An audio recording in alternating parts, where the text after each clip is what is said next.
বিয়ের আগে প্রেম জমে, বিয়ের পর প্রেম কমে, এটি নিয়ে বিতর্ক হতেই পারে না। এটি তো দিনের আলোর মতো সত্যি। কারণ প্রেম হয় প্রেমিকার সাথে, বউয়ের সাথে হয় সংসার। প্রেমিকাকে আদর করে বউ বলে ডাকা যায়, তাকে লোকের কাছে বউ বলে পরিচয় করিয়ে দেওয়া যায়। কিন্তু কখনো বউকে কি শুধুমাত্র প্রেমিকা বলে লোকের কাছে পরিচয় করে দেওয়া সম্ভব? সাহস আছে আপনাদের? সর্বনাশ হয়ে যাবে, ভাত বন্ধ হয়ে যাবে। সুতরাং বিয়ে নামক একটি ঘটনার পর প্রেমিকাই থাকে না। যেখানে প্রেমিকাই থাকে না, সেখানে প্রেম জমবে কিভাবে? সেখানে প্রেম কমবে, প্রেম হারিয়ে যাবে।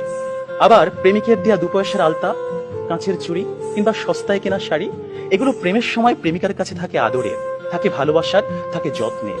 কিন্তু বিয়ের পর বউয়ের কাছে এগুলো হয়ে যায় চোখের বিষ। একজন সত্যিকারের প্রেমিকের প্রেমের উপন্যাসে বিয়েই কখনো শেষ পৃষ্ঠা হয় না। কারণ তারা জানে কোনো কোনো প্রেম না পাওয়াতেই পূর্ণতা খুঁজে পায়। তাই পৃথিবীর শত গল্প, কবিতা, উপন্যাসে প্রেমকে সাজানো হয়েছে না পাওয়ার বেদনায়। আর এজন্যই প্রেমটা আসলে বিয়ের আগেই, অর্থাৎ না পাওয়াতেই জমে। তাই অবশেষে আমি বলতে চাই, আমি যদি তোমাকে পাই তাহলে বিয়ের পর আমি হয়ে যাব দায়িত্বশীল পুরুষ। বিয়ের আগে যেমন ছিলাম লুতুপুতু প্রেমিক, যেমন ছিলাম আবেগী প্রেমিক, বিয়ের পর হয়ে উঠবো আমি দায়িত্বশীল পুরুষ। কারণ আমি জানি বিয়ের পর দায়িত্ববাদ দিয়ে প্রেম জমাতে গেলে সংসার টিকবে না। আমি পুরুষ, আমি রাখবো তোমায় বাহুডোরে, কখনো ভালোবাসার আদরে, আবেগী প্রেমিক হয়ে, কখনো বা স্বামীর দায়িত্বে। যেভাবে কবি বলেছেন, সাজিয়ে গুছিয়ে তবুও ঠিক কাব্য করে বলা গেল না। এজন্ম তো কেটেই গেল অসম্ভবের অসঙ্গতে।